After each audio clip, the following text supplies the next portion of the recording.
If you're a long-time South Park fan, then there's no doubt you've been waiting for a game that does the popular long-running show justice. And in South Park The Stick of Truth, that game has finally arrived. This has to be one of the best uses of a license ever in video gaming, and there's no doubt that it's because of Trey Parker and Matt Stone's direct involvement in the making of it. Well, here it is. The reason why humans and elves are locked in a never-ending war. The relic for which human and elf are willing to die. The Stick of Truth.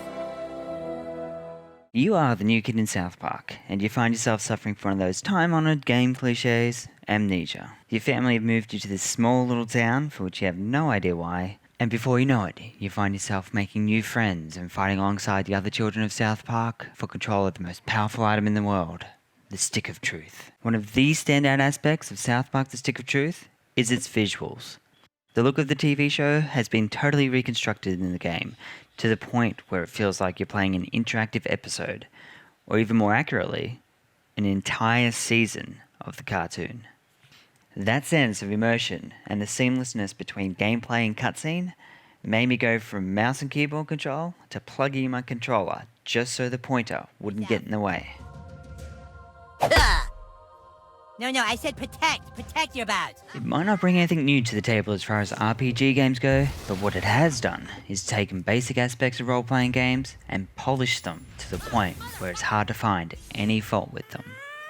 From the turn-based combat to using the environments around you to your advantage, and not to mention to using the summons attack from some of the South Park favourites, just about every aspect of the gameplay in South Park The Stick of Truth is fun, entertaining, and laugh-out-loud funny.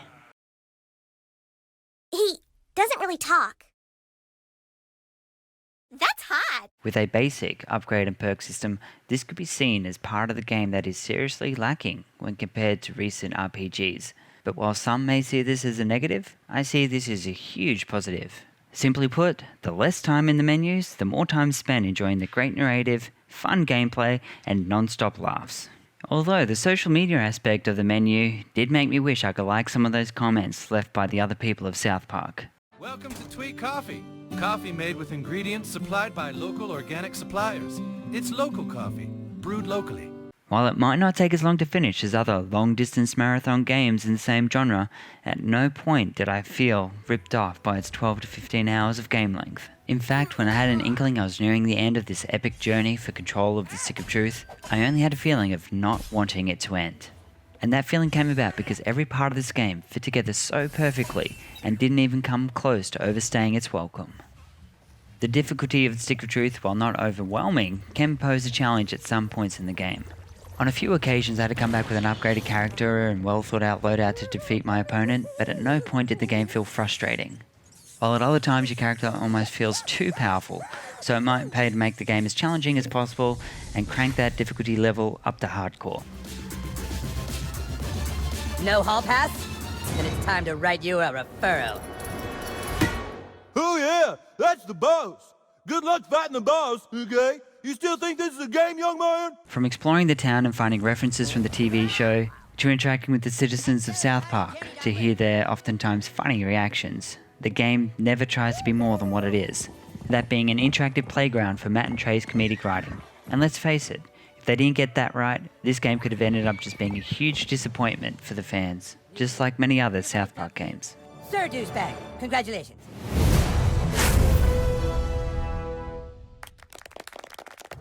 With magical songs of